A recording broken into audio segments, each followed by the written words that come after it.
Hello friends, स्वागत है आप सभी का स्पर्श के इस यूट्यूब चैनल में। करंट अफेयर्स के इस वीडियो सीरीज में आज हम छत्तीसगढ़ के परीक्षोपयोगी महत्वपूर्ण तथ्यों पर चर्चा करेंगे। इस वीडियो सीरीज में हम वीकली और मंथली करंट अफेयर्स पर चर्चा करते हैं और प्रश्नों के माध्यम से इनकी व्याख्या भी करते हैं। तो आइए आज का वीडियो शुरू करते हैं। आज का हमारा पहला प्रश्न है, विश्व व्यापार संगठन यानी WTO की पहली महिला महानिदेशक निम्न में से कौन बनी है? और हमारे विकल्प हैं doctor Ngozi Okonjo Iweala, you Mayung हे, गीता गोपीनाथ या मारिया रेसा। इस प्रश्न का सही जवाब है दोस्तों option number A, doctor Ngozi Okonjo Iweala. दोस्तों WTO का फुल फॉर्म आप बिल्कुल जानते होंगे, वर्ल्ड ट्रेड ऑर्गेनाइजेशन, जिसे हम विश्व व्यापार संगठन के नाम से जानते हैं। इनकी पहली महिला महानिदेशक बनी है नाइजीरिया की डॉक्टर नोगोजी अकोंजो इवेला, जिन्होंने वर्ष 2021 से पदभार ग्रहण किया है। और साथ ही आपको यह भी ध्यान रखना है कि डॉक्टर नोगोजी अकोंजो इवेला पहली अफ्रीकन है जो WTO की महिला महानिदेशक बनी है। हमारा दूसरा प्रश्न है, हाल ही में सिंधु ताई सपकाल जी का निधन हो गया, वे किस क्षेत्र से संबंधित थी? और हमारे विकल्प हैं शिक्षा, स्वास्थ्य, समाज सेवा या नौकरशाही। इस प्रश्न का सही जवाब होगा दोस्तों ऑप्शन नंबर सी, समाज सेवा। दोस्तों सिंधु ताई सपकाल महाराष्ट्र के पुणे की रहने वाली एक सामाजिक कार्यकर्ता थी और इन्हें पिछले वर्ष पद्मश्री से भी सम्मानित किया गया था और हाल ही में इनका निधन हो गया है। साथ ही आपको यह भी ध्यान रखना है कि सिंधु ताई सपकाल को अनाथों की मां भी कहा जाता था। आज का हमारा तीसरा प्रश्न है, दक्षिणी ध्रुव पर अकेली पहुंचने वाली पहली भारतवंशी व अश्वेत महिला कौन बनी है? और हमारे विकल्प हैं प्रीत चंडी, हरमन सेठी, मीरा जोसेफ या आसिफा अली। इस प्रश्न का सही जवाब होगा दोस्तों ऑप्शन नंबर ए, प्रीत चंडी। तो दोस्तों जैसा कि आप स्क्रीन पर देख पा रहे हैं, दक्षिणी ध्रुव पर अकेली पहुंचने वाली पहली भारतवंशी व अश्वेत महिला बनी है प्रीत चंडी। बढ़ते हैं अगले प्रश्न की ओर। आज का हमारा चौथा प्रश्न है, राष्ट्रीय युवा महोत्सव 2022 का आयोजन निम्न में से किस राज्य या केंद्र शासित प्रदेश में किया जाएगा? और हमारे विकल्प हैं तेलंगाना, हरियाणा, पुडुचेरी या दिल्ली। इस प्रश्न का सही जवाब होगा दोस्तों ऑप्शन नंबर सी, पुडुचेरी। दोस्तों वर्ष 2022 का राष्ट्रीय युवा महोत्सव इस आयोजन का 25वां संस्करण होगा, जो कि पुडुचेरी में 12 से 16 जनवरी के बीच आयोजित किया जाएगा।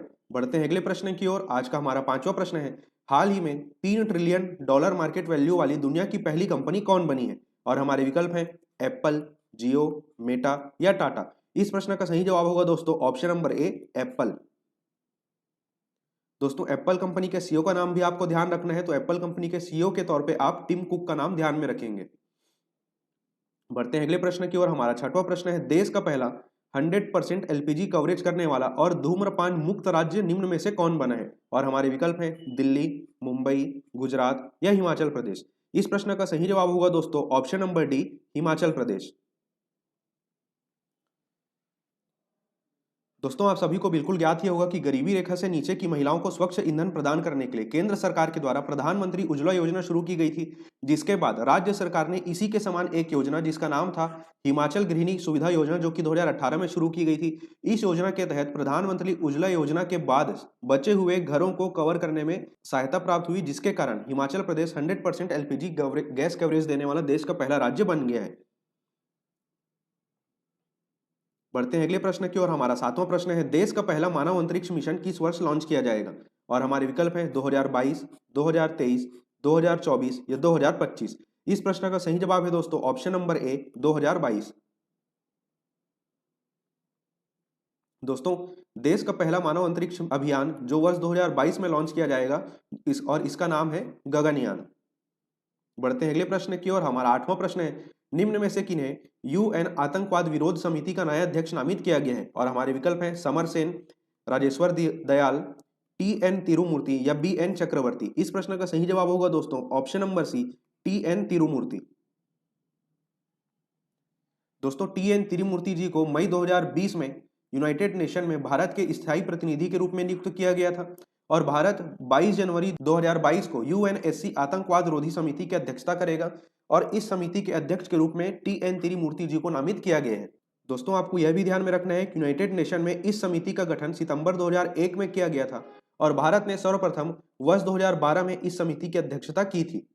बढ़ते हैं अगले प्रश्न की ओर। आज का हमारा 9वां प्रश्न है, निम्न में से किन्हें फोटो पत्रकारिता के लिए रामनाथ गोयनका पुरस्कार दिया गया है? और हमारे विकल्प हैं जिशान लतीफ, रवीश कुमार, आरफा खानूम या दानिश सिद्दीकी? इस प्रश्न का सही जवाब होगा दोस्तों option number A, Zeeshan Latif. दोस्तों जिशान लतीफ ने फोटो पत्रकारिता के माध्यम से एनआरसी के दस्तावेजीकरण से बेदखली प्राप्त लोगों का वर्णन किया था, जिसके कारण इन्हें यह सम्मान दिया गया है। बढ़ते हैं अगले प्रश्न की ओर। आज का हमारा 10वां प्रश्न है, हाल ही में किन्हें आरबीआई के नए कार्यकारी निदेशक के तौर पर नियुक्त किया गया है? और हमारे विकल्प है दीपक कुमार, ए के चौधरी, अनंत दास या ए व बी दोनों। तो इस प्रश्न का सही जवाब होगा दोस्तों ऑप्शन नंबर डी, ए व बी दोनों, यानी दीपक कुमार और ए के चौधरी दोनों को रिजर्व बैंक ऑफ इंडिया के नए कार्यकारी निदेशक के तौर पर नियुक्त किया गया है। बढ़ते हैं अगले प्रश्न की ओर। हमारा 11वां प्रश्न है, अंतरराष्ट्रीय सौर गठबंधन यानी आईएसए में शामिल होने वाला 102वां देश कौन बना है? और हमारा विकल्प है एंटीगुआ और बारबुडा, क्योटो, बाकू या बहरीन। इस प्रश्न का सही जवाब होगा दोस्तों ऑप्शन नंबर ए, एंटीगुआ और बारबुडा। दोस्तों इंटरनेशनल सोलर अलायंस की शुरुआत भारत और फ्रांस ने वर्ष 2015 में की थी और इसका मुख्यालय हरियाणा के गुरुग्राम में स्थित है। तो दोस्तों आज के वीडियो में सिर्फ इतना ही। जल्द मिलेंगे आपसे अगले सप्ताह के राष्ट्रीय और अंतर्राष्ट्रीय करंट अफेयर्स की नई वीडियो के साथ। तो इंतजार कीजिए हमारी अगली वीडियो का। इस वीडियो को अंत तक देखने के लिए आपका धन्यवाद।